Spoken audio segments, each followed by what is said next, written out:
സ്നേഹവന്ദനങ്ങൾ പ്രിയമുള്ളവരെ, പാഠഭേദത്തിന്റെ ഒരു പുതിയ പാഠത്തിലേക്ക് എല്ലാ മാന്യപ്രേക്ഷകരെയും സ്വാഗതം ചെയ്യുകയാണ്. ഞാൻ കഴിഞ്ഞ ദിവസം കുര്യാക്കോസ് സാറിന്റെ പേശും കടവുൾ എന്ന പുസ്തകത്തിൽ നിന്ന് ചില കാര്യങ്ങളൊക്കെ പറഞ്ഞുകൊണ്ട് ഒരു പാഠഭേദം ചെയ്തു തുടങ്ങി. ഒരു പാഠഭേദം ചെയ്തു തുടങ്ങി എന്ന് പറഞ്ഞപ്പോൾ അതിൻ്റെ അർത്ഥം കഴിഞ്ഞ എപ്പിസോഡിന് തുടർമാനമാകുന്ന ചില എപ്പിസോഡ്സ് ഉണ്ടാകും, പാഠങ്ങളുണ്ടാകും എന്നൊക്കെ അന്ന് പറഞ്ഞിരുന്നു. ഈ പുസ്തകം പിന്നെ ഞാൻ ഒന്നുകൂടെ ഒന്ന് ഓടിച്ചു നോക്കിയപ്പോൾ ഈ പുസ്തകത്തിലെ എല്ലാ ചാപ്റ്റേഴ്സും ഞാൻ പ്രേക്ഷകരുമായിട്ട് പങ്കുവെക്കുകയാണെങ്കിൽ അത് അനുഗ്രഹമാണെന്ന് എനിക്ക് തോന്നി. അതുകൊണ്ട് ചെറിയ ചെറിയ ചെറിയ പാഠഭേദങ്ങൾ ഈ പുസ്തകത്തെ അധികരിച്ചുകൊണ്ട് ചെയ്യുവാനാണ് ആഗ്രഹിക്കുന്നത്. പുസ്തകത്തിൻ്റെ 64 പേജിൽ ഒരനുഭവം എഴുതിയിരിക്കുന്നു. വളരെ വ്യത്യസ്തമായ ഒരു അനുഭവം. ഇന്ന് വരെ നമ്മളൊക്കെ കേട്ടിട്ടുള്ള അനുഭവ സാക്ഷ്യങ്ങൾ പോലെയല്ല ആ പേജിൽ രേഖപ്പെടുത്തിയ അനുഭവം. അധ്യായം 9. ഉണങ്ങിയ ചെടിക്ക് ജീവൻ എന്നാണ് ടൈറ്റിൽ കൊടുത്തിരിക്കുന്നത്. ഒരു ചെടി വാടിപ്പോകുന്നു, ഉണങ്ങിപ്പോകുന്നു. അതിന് തിരിച്ച് ജീവൻ കൊടുക്കുന്ന ഒരു ദൈവപ്രവൃത്തിയെക്കുറിച്ചാണ് കുര്യാക്കോസ് സാറ് ഈ അധ്യായത്തിൽ സാക്ഷ്യമായി എഴുതിയിരിക്കുന്നത്. പ്രേക്ഷകരുമായിട്ട് ഈ അനുഭവം ഒന്ന് പങ്കുവെക്കണമെന്നും അതോട് ബന്ധത്തിലുള്ള ചില ആത്മീയ പാഠങ്ങൾ പറഞ്ഞു തരണമെന്നും എനിക്ക് തോന്നി. പ്രവചനത്തെക്കുറിച്ച് നിന്നുപോയോ, അന്യഭാഷ നിന്നുപോയോ, എല്ലാം ഫേക്ക് പ്രവചനങ്ങളാണോ, ഇതിനെക്കുറിച്ച് തുടർമാനമായിട്ട് നമ്മൾ ഈ പുസ്തകത്തിൽ നിന്നും ദൈവത്തിൻ്റെ വചനത്തിൽ നിന്നും പഠിക്കും. അതുകൊണ്ടാണ് പേശും കടവുൾ എന്ന ഈ പുസ്തകം ഞാൻ ഒരു സ്റ്റഡി മെറ്റീരിയൽ പോലെ ഉപയോഗിക്കാമെന്ന് ചിന്തിച്ചത്.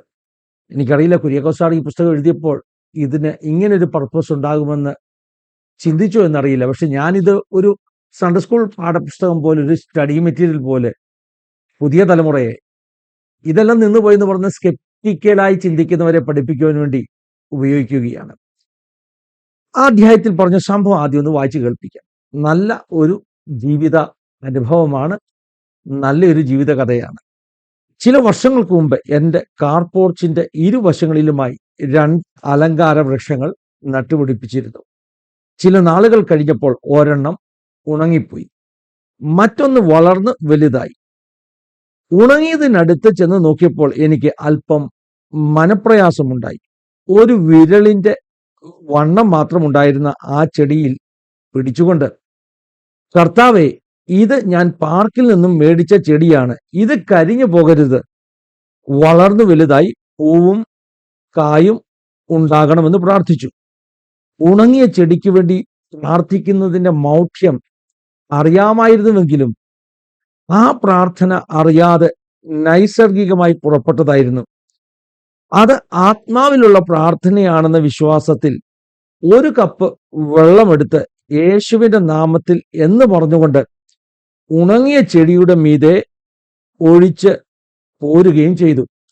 2-3 ദിവസത്തേക്ക് പ്രത്യാശയില്ലാതിരുന്ന ആ ചെടിയിലേക്ക് നോക്കുവാൻ താല്പര്യമില്ലായിരുന്നു.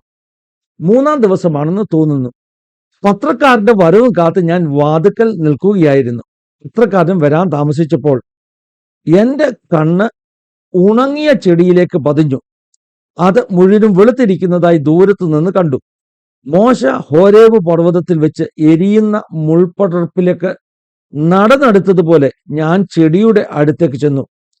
അപ്പോൾ ഞാൻ വിചാരിച്ചിരുന്നത് ഉണങ്ങിയ ചെടിയിൽ വെള്ളം വീണാൽ ഉണ്ടാകുന്ന പൂപ്പലായിരിക്കും ചെടിയിലെന്ന് കരുതിയെങ്കിലും എൻ്റെ പ്രതീക്ഷകളെ തെറ്റിച്ച് അതിൻ്റെ ശാഖകളിലെല്ലാം പുതിയ ഇലമുട്ടുകൾ രൂപം പ്രാപിച്ചിരുന്നു. ഇപ്പോൾ 12 അടിയോളം ഉയരമുണ്ട്. ഉണങ്ങിയ ചെടിക്ക് ജീവൻ കൊടുക്കുവാനുള്ള കഴിവ് എനിക്കുണ്ടായിരുന്നില്ല. അത് ഒരു ദൈവപ്രവൃത്തിയാണ്. ഇത് ഒരു ചെടിയുടെ മാത്രം കാര്യമല്ല. കൂമ്പുപോയ ഒരു തെങ്ങ്, ഉണങ്ങിപ്പോയ ഒരു കൊന്നയും ഇപ്രകാരം ജീവൻ പ്രാപിച്ചു വളരുവാൻ ഇടയായി. ചെടിക്ക് വേണ്ടിയല്ലല്ലോ, മനുഷ്യന് വേണ്ടിയാണല്ലോ നാം പ്രാർത്ഥിക്കേണ്ടത്. കൊന്നയുടെ കാര്യം എടുത്തു പറയേണ്ടതുണ്ട്. ആന്ധ്രയിലെ ഒരു മീറ്റിംഗ് കഴിഞ്ഞ് വന്നപ്പോഴാണ് ഗേറ്റിനടുത്ത് നിൽക്കുന്ന ഒരു കൊന്നച്ചെടി 8 അടിയോളം ഉയരമുള്ളത് ഉണങ്ങിയതായി കണ്ടത്. അതിനുവേണ്ടി പ്രാർത്ഥിക്കണോ വേണ്ടായോ എന്ന് സംശയമുണ്ടായി. കാരണം ഉണങ്ങിപ്പോയ ചെടികൾക്ക് ജീവൻ കൊടുക്കാനല്ല, നശിച്ചു പോകുന്ന ആത്മാക്കൾക്ക് പുതുജീവൻ നൽകാനാണ് വിളിച്ചിരിക്കുന്നതെന്ന ഒരു ഉൾബോധം ഉണ്ടായിരുന്നു.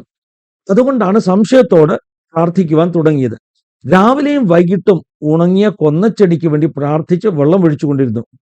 ഇത് അങ്ങയെ പരീക്ഷിക്കുകയാണെന്ന് കരുതരുത് കർത്താവേ എന്നും കൂടെ പ്രാർത്ഥിക്കുമായിരുന്നു. ഒരാഴ്ചയോളം വീട്ടിൽ ആരും അറിയാതെ രാവിലെയും വൈകിട്ടും വെള്ളം ഒഴിച്ചുകൊണ്ടിരുന്നു. ഒരു ദിവസം സന്ധ്യയ്ക്ക് വെള്ളം ഒഴിക്കുമ്പോൾ മരക്കൊമ്പിന്റെ ഒരു ഭാഗത്ത് വേട്ടാളന്റെ കൂടുപോലെ ഒന്ന് കണ്ടു. അത് വാസ്തവത്തിൽ ഒരു മുഴയായിരുന്നു. പിറ്റേ ദിവസം ചെന്ന് നോക്കിയപ്പോൾ അതിൽ ഇലമൊട്ട് ഉണ്ടായിരുന്നു. അത് ഇപ്പോൾ വളർന്ന് വലുതായിട്ടുണ്ട്. ഇത് ഒരു യാദൃച്ഛിക സംഭവമാണെന്ന് കരുതാൻ എനിക്ക് സാധ്യമല്ല. ഇത് ദൈവത്തിന്റെ ജീവദായക ശക്തി ഒഴുകിയെത്തിയതാണെന്ന് ഞാൻ വിശ്വസിക്കുന്നു. പിന്നെ ഒരിക്കലും അതുപോലൊരു പരീക്ഷണത്തിന് ഞാൻ തുനിഞ്ഞിട്ടില്ല. വിശ്വാസം പലപ്പോഴും വ്യത്യസ്ത നിലവാരത്തിലാണ് വർക്ക് ചെയ്യുന്നത്. സ്കെപ്റ്റിക്കലായി ചിന്തിച്ചാൽ ഈ സംഭവങ്ങളെ വെള്ളം ഒഴിച്ചത് കൊണ്ട് കിളുത്തതാണെന്ന് ഒക്കെ പറയാൻ, അങ്ങനെ ന്യായീകരിക്കാൻ ഇടയായിത്തീരും. അതാണ് നമ്മുടെ ആളുകൾ ഈ കാലത്തിൽ ചെയ്തുകൊണ്ടിരിക്കുന്നത്. എന്ത് ഒരു സാക്ഷ്യ അനുഭവം കേട്ടാലും അങ്ങനെ രണ്ടുപേര് വന്നിട്ട് പറയും അതിനി ഇങ്ങനെ സാധ്യതയുണ്ട്, അങ്ങനെ സാധ്യതയുണ്ട്.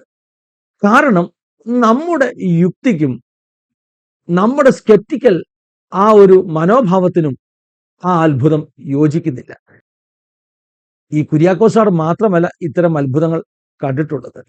മറ്റനേക ദൈവമക്കളും ഈ ചെടി ജീവൻ വെച്ചതുപോലെയുള്ള അനുഭവങ്ങൾ പറഞ്ഞത് ഞാൻ കേട്ടിട്ടുണ്ട്. എൻ്റെ ജീവിതത്തിലും ഉണ്ടായിട്ടുണ്ട്. നോർത്ത് ഇന്ത്യക്കാരി ഒരു ഹിന്ദി സഹോദരിയുടെ സാക്ഷ്യം ഞാൻ കേട്ടു. ആ സഹോദരി ചെടിക്ക് വെള്ളമൊന്നും ഒഴിച്ചില്ല. മറിച്ച് ഉണങ്ങിയ ചെടിയോട് രാവിലെ എല്ലാ ദിവസവും ചെന്ന് പറഞ്ഞു, നീ പുഷ്പിച്ചില്ലെങ്കിൽ, നീ വളർന്നില്ലെങ്കിൽ, നീ പച്ച പിടിച്ചില്ലെങ്കിൽ ഞാൻ നിന്നെ വെട്ടിക്കളയാൻ പോവുക. എന്താണെങ്കിലും കാര്യം ഫലിച്ചു. കുറെ ദിവസങ്ങൾക്ക് ശേഷം ആ ചെടി നല്ല പച്ചപ്പോടെ പുഷ്പിച്ച് ഫലം കായ്ച്ചുവെന്ന് ആ സഹോദരി പറയുന്ന ഒരു സാക്ഷ്യം കേട്ടു. നമ്മൾ പറയും നോർത്ത് ഇന്ത്യക്കാരല്ലേ, അവരുടെ ചെറിയ വിശ്വാസത്തെ പോലും ദൈവം മാനിക്കും. ഞാൻ പറയുന്നത് സൗത്ത് ഇന്ത്യയിലെ കുര്യാക്കോസ് സാറിനെ കുറിച്ചും നമ്മുടെ റാന്നിക്കാരൻ ഫിന്നി യോഹനാനെ കുറിച്ചൊക്കെയാണ്. എൻ്റെ അനുഭവം എന്താണ്? ചെറിയ പ്രായത്തിലാണ് കേട്ടോ. അതായത് എനിക്ക് തോന്നുന്നു ഒരു 18-19 വയസ്സൊക്കെ ഉള്ളപ്പോഴാണ് ഞാൻ കർത്താവുമായിട്ട് ഒരു വലിയ എൻകൗണ്ടർ ഒക്കെ പ്രാപിച്ച് ഒരു അസാധാരണമാകുന്ന വിശ്വാസ ജീവിതത്തിലേക്ക് പ്രവേശിക്കുന്നത്. അസാധാരണം എന്ന് പറയുമ്പോൾ സൂപ്പർ നാച്ചുറൽ സ്പിരിച്വൽ എൻകൗണ്ടേഴ്സ്. വിശ്വാസം അങ്ങ് വളർന്നു നിൽക്കുക, മഴ നിൽക്കാൻ പോലും പ്രാർത്ഥിക്കുന്ന ഒരു കാലമായിരുന്നത്. അങ്ങനെയൊക്കെ കണ്ടിട്ടുമുണ്ട്. അങ്ങനെ ഇരിക്കുമ്പോഴാണ് ഞങ്ങളുടെ പറമ്പിൽ എൻ്റെ ഗ്രാൻഡ് ഫാദറിന് വലിയപ്പച്ചന് ഇഷ്ടംപോലെ കൃഷിയുണ്ട്. വാഴയും ചേനയും കാച്ചിലും കപ്പയും ഒക്കെ പറമ്പിൽ ഇഷ്ടംപോലെ കൃഷിയുണ്ട്. അപ്പച്ചനോട് അനുവാദം ചോദിച്ച് പറമ്പിന്റെ ഒരു മൂല ഞാൻ അവകാശപ്പെടുത്തി. അതിനകത്ത് എൻ്റെ കൃഷി തുടങ്ങി. പക്ഷെ അപ്പച്ചനല്ലേ ആള്, എനിക്ക് തന്ന ഭാഗം ചൂടലുള്ള ഭാഗമാണ്. ചൂടൽ എന്ന് പറഞ്ഞാൽ മറ്റ് വൃക്ഷങ്ങൾ നിൽക്കുന്നതിൻ്റെ താഴെ ഈ പറഞ്ഞ കൃഷിക്ക് കൊള്ളാത്ത ഒരു സ്ഥലം. വലിയ വൃക്ഷങ്ങൾ നിൽക്കുന്നതിൻ്റെ നിഴലിൻ്റെ താഴെ നമ്മൾ എന്തെങ്കിലും നട്ടുപിടിപ്പിച്ചാൽ അത് വളർന്ന് ഫലം കായ്ക്കുകയൊക്കെ ബുദ്ധിമുട്ടാണ്. നല്ലൊരു ആഞ്ഞിലിയും 2-3 മാവും ഒക്കെ നിൽക്കുന്ന ഒരു ചൂടലിന്റെ താഴെ അപ്പച്ചൻ എനിക്ക് സ്ഥലം തന്നു. നീ അവിടെ കൃഷി ചെയ്തു. എന്താണെങ്കിലും ഞാൻ പോയി ഇഞ്ചിയും ഈ പറഞ്ഞതുപോലെ ചേമ്പും ഒരു നല്ല ഏത്തവാഴയും ഒക്കെ നട്ടു. എൻ്റെ ചെറിയ ഒരു കൃഷിഭാഗം. ഒരു ഭാഗത്ത് അപ്പച്ചൻ തകൃതിയായി കൃഷി നടത്തുന്നു, മറുഭാഗത്ത് എനിക്ക് കിട്ടിയ ഒരു 1.5 സെന്റ് തുണ്ടുഭൂമിയിൽ ഞാൻ ഈ പറഞ്ഞതുപോലെ അധ്വാനിച്ചു കൊണ്ടിരിക്കുന്നു. നല്ലവണ്ണം വിളവുണ്ടായി എന്നുള്ളതാണ് സത്യം. പക്ഷെ പറയാൻ വരുന്ന കഥ, ഈ ഏത്തവാഴ ഏകദേശം എൻ്റെ ഹൈറ്റ് ആയപ്പോൾ ഒരാളെന്ന് പറയാം അങ്ങ് മണ്ടയടച്ചുപോയി. ഏത്തവാഴ മണ്ടയടയ്ക്കുക വാഴയ്ക്ക് വരുന്ന ഒരു രോഗമാണ് മണ്ടയടപ്പെന്ന് പറയുന്നത്. ഇതിന് മുകളിലേക്ക് വളർച്ചയില്ല, മണ്ടയടച്ചുപോയി. അത് ശൂന്യമായി തീർന്നു. ഇനി അതിൽ ഫലം പ്രതീക്ഷിക്കാൻ പറ്റത്തില്ല. എനിക്ക് വലിയ വിഷമം തോന്നി. ആകെ നട്ടത് ഒരു ഏത്തവാഴയാണ്. അന്നത്തെ ഈ പറഞ്ഞ സ്പിരിച്വൽ എൻകൗണ്ടറിന്റെ ഒക്കെ വിശ്വാസവർദ്ധനവിന്റെ കാലമായതുകൊണ്ട് ഈ കുര്യാക്കോസ് സാർ ചെയ്തതുപോലെ വാഴയിൽ കൈവച്ചങ്ങ് പ്രാർത്ഥിച്ചു. കൈവച്ച് പ്രാർത്ഥിക്കുക മാത്രമല്ല, കൂട്ടത്തിൽ ഒരു വാഗ്ദത്തം കൂടെ ചെയ്തു. കർത്താവെ, ഈ വാഴ വളർന്ന് കൊലച്ചാൽ ഞാൻ ഇതിന്റെ കൊല ചർച്ചയ്ക്ക് കൊണ്ടു കൊടുത്തോളാം. ഭയങ്കര തീരുമാനം കേട്ടോ. ആഗ്രഹം ഇതേ ഉള്ളൂ, വാഴ നന്നായിട്ട് വിളവ് തരണം, മണ്ടയടപ്പ് മാറണം. അത്ഭുതമെന്ന് പറയട്ടെ, വെള്ളവും ഒഴിച്ചില്ല, വളവും ഇട്ടില്ല. ഒരാഴ്ച കഴിഞ്ഞപ്പോൾ വാഴ പിന്നെയും വളരാൻ തുടങ്ങി. മണ്ടയടുപ്പ് സൗഖ്യമായി. ഇനിയുമാണ് അത്ഭുതം. ഞങ്ങളുടെ പറമ്പിൽ ഇന്ന് വരെ കണ്ടിട്ടില്ലാത്ത അത്ര വലിയ ഒരു വാഴക്കുല. അത് വെട്ടി താഴെ ഇറക്കാൻ തന്നെ വലിയ ഭാരമായിരുന്നു എൻ്റെ പ്രായത്തിലുള്ള ഒരാൾക്ക്. അങ്ങനെ ഞാൻ ആ വാഴക്കുല വെട്ടി താഴെ ഇറക്കി ഞങ്ങളുടെ വീട്ടിൽ കൊണ്ടുവന്ന് പ്രദർശനത്തിന് വെച്ചു. മണ്ടയടച്ചു പോയ വാഴയിൽ നിന്ന് കുലച്ച വലിയ കുല. എൻ്റെ അപ്പച്ചൻ തന്നെ അത്ഭുതം തോന്നി. അപ്പച്ചൻ കൃഷിയിൽ മോശക്കാരനൊന്നുമല്ല കേട്ടോ. പക്ഷേ അപ്പച്ചൻ എൻ്റെ ഈ ഏത്തവാഴക്കൊല കണ്ടിട്ട് അപ്പച്ചൻ പറഞ്ഞു, എടാ നിനക്ക് കൃഷിഭാഗ്യമുണ്ടടാ. എന്താണെങ്കിലും കൃഷിഭാഗ്യം ഉണ്ടോ ഇല്ലയോ എന്നൊന്നും എനിക്കറിയില്ല. പിന്നെ കൃഷി തുടർന്നില്ല എന്നുള്ളതാണ് സത്യം. പക്ഷെ കൃഷിഭാഗ്യം കൊണ്ടൊന്നുമല്ല. ഞാൻ ഇന്നും മണ്ടനെ പോലെ വിശ്വസിക്കുന്നു അത് പ്രാർത്ഥനയുടെ ഫലമാണ്. പക്ഷെ ഒരു ചെറിയ പ്രശ്നം, ഇത് ചർച്ചയിൽ കൊടുക്കാമെന്ന് വാക്ക് പറഞ്ഞു പോയില്ലേ. ഇനിയും ഇത്രയും വലിയ വാഴക്കൊല എങ്ങനെയാണ് ചർച്ചിൽ കൊടുക്കുന്നെന്നുള്ള പ്രലോഭനമായിരുന്നു അടുത്തത്. എല്ലാവരും പറഞ്ഞടാ അങ്ങനൊന്നും തീരുമാനം എടുത്തു കളയില്ല. സത്യത്തിൽ മണ്ടയടച്ച വാഴയിൽ നിന്ന് കുലയൊന്നും ഉണ്ടാകുകയില്ല എന്ന് ചിന്തിച്ചത് കൊണ്ടാകാം ഈ തീരുമാനങ്ങളൊക്കെ എടുക്കുന്നത്. നമ്മളും അങ്ങനെയാണല്ലോ, നടക്കത്തില്ല എന്ന് തോന്നുമ്പോൾ തീരുമാനം എടുക്കും. നടന്നു കഴിയുമ്പോൾ പിന്നെ വലിയ മാനസിക സംഘർഷമാണ്. അതായത് എങ്ങനെയാണ് ആ തീരുമാനം പാലിക്കേണ്ടത്. അതുകൊണ്ട് നിവർത്തിക്കാൻ പറ്റുന്ന തീരുമാനം മാത്രമേ നാം എടുക്കാൻ പാടുള്ളൂ എന്ന ഒരു പാഠം ആദ്യമേ പറഞ്ഞു തരികയാണ്. പിന്നെന്തായാലും വീട്ടുകാരുമായിട്ട് ഒരു കോംപ്രമൈസിലെത്തി. അവർ പറഞ്ഞു ഈ മുഴുവൻ കൊലയും എന്തിനാ കൊടുക്കുന്നത്. അങ്ങനെ കോംപ്രമൈസിലെത്തിയിട്ട് ആ വാഴക്കൊലയുടെ ഏറ്റവും വലുപ്പമുള്ള കുറെ പടലകൾ പകുതിയോളം ചർച്ചിൽ കൊണ്ടുപോയി ആദ്യ ഫലത്തിന് ലേലം വിളിച്ചത് ഞാൻ ഓർക്കുന്നു. അങ്ങനെ ഒരു തീരുമാനം പകുതി മാത്രം പാലിക്കാൻ കഴിഞ്ഞുള്ളല്ലോ എന്ന ദുഃഖം ഇന്നുമുണ്ട്. അപ്പോൾ ഞാൻ പറഞ്ഞു വരുന്നത്, പ്രാർത്ഥനയിൽ ഒരു ചെടിക്ക് ജീവൻ നൽകാൻ പറ്റുമെങ്കിൽ ദൈവത്തിന് നമ്മുടെ ജീവിതത്തിൽ ഏതൊക്കെ മേഖലകളിൽ അത്ഭുതങ്ങൾ ചെയ്യുവാൻ കഴിയും. ഞാൻ കഴിഞ്ഞ ദിവസം ഞങ്ങളുടെ ചർച്ചിൽ ഈ സംഭവം പറഞ്ഞു, നിങ്ങൾ ഒരു ഗ്ലാസ് വെള്ളമെടുത്ത് ഒരു സ്തോത്രം പറഞ്ഞ് പ്രാർത്ഥിച്ച് ഒന്ന് കുടിച്ചു നോക്കിക്കേ, നിങ്ങളുടെ ആരോഗ്യത്തിൽ വലിയ വ്യത്യാസമുണ്ടാകും. ഒരുപക്ഷെ ലൈഫ് സ്റ്റൈൽ ബിമാരികൾ, രോഗങ്ങൾ ഈ പറയുന്ന സ്തോത്രം പറഞ്ഞ് കുടിക്കുന്ന വെള്ളത്തിന്റെ പവർ കൊണ്ട് കൺട്രോളിലാകാൻ പോലുമുള്ള അത്ഭുതങ്ങൾ ദൈവത്തിന് ചെയ്യാൻ കഴിയും. അതുകൊണ്ടാണ് നമ്മൾ പറയുന്നത് ഫുഡ് സ്തോത്രം പറഞ്ഞ് ദൈവത്തിന് നന്ദി പറഞ്ഞ് കഴിക്കണമെന്ന്. ദൈവത്തിന് നന്ദി പറഞ്ഞ് സ്തോത്രം പറഞ്ഞ് കഴിക്കുന്ന ഫുഡ് അത് നിങ്ങളുടെ ശരീരത്തിന് ആരോഗ്യമായിരിക്കും. ഈ കാലം ഒത്തിരി ഹെൽത്ത് കോൺഷ്യസ് അല്ലേ. ആളുകൾ ഭയത്തോടുകൂടെ ഫുഡ് കഴിക്കുന്ന ഒരു കാലം. ഏത് ഫുഡാണെങ്കിലും അതിൻ്റെ മുകളിൽ കലോറിയൊക്കെ നോക്കി പേടിച്ച് വിറച്ച് കഴിക്കുന്ന കാലം. ഞാൻ അങ്ങനെയുള്ള ചിലരെ അവരുടെ ഭയം കണ്ടിട്ട് അഡ്വൈസ് ചെയ്തു, ഒരു കാരണവശാലും ഫുഡ് ഭയത്തോടെ കഴിക്കരുത്. കാരണം ഭയത്തോട് കഴിക്കുന്ന ഫുഡ് നിങ്ങളുടെ ശരീരത്തിൽ വിഷമായി മാറുമെന്ന് ഏകദേശം അതേ അർത്ഥത്തിലുള്ള ഒരു വചനം ഈ സദൃശവാക്യത്തിൽ എൻ്റെ ശ്രദ്ധയിൽപ്പെട്ടിട്ടുണ്ട്. ഭയത്തോട് കഴിക്കാതെ സ്തോത്രം പറഞ്ഞ് കഴിച്ചാൽ നിങ്ങൾക്ക് പേടിക്കേണ്ട ആവശ്യമൊന്നുമില്ല. നിങ്ങളുടെ ശരീരത്തിന് ആ ഒരു ഗ്ലാസ് പച്ചവെള്ളം പോലും ഒരു അനുഗ്രഹമായി തീരും.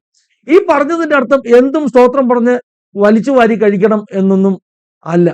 മറിച്ച് ദൈവം തന്ന ഭക്ഷണത്തെ സ്തോത്രത്തോട് ഒന്ന് അനുഭവിക്കാൻ തയ്യാറാണെങ്കിൽ അത് വലിയ സൗഖ്യത്തിന് കാരണമായി തീരും. യേശുവിന്റെ നാമത്തിന്റെ ശക്തി പ്രാർത്ഥിച്ചു കുടിക്കുന്ന ഒരു ഗ്ലാസ് വെള്ളത്തിലും ഉണ്ട് എന്ന ഒരു അനുഭവ പാഠം ചെടിക്ക് മാത്രമല്ല എൻ്റെ ശരീരത്തിനും നിങ്ങളുടെ ശരീരത്തിനും ഇത് ഫലം ചെയ്യുന്നുള്ള ഒരു അനുഭവ പാഠം പറഞ്ഞുകൊണ്ട് ഈ പാഠഭേദം ഇവിടെ അവസാനിപ്പിക്കുകയാണ്. ദൈവം സഹായിക്കട്ടെ, അനുഗ്രഹിക്കട്ടെ. God bless you all.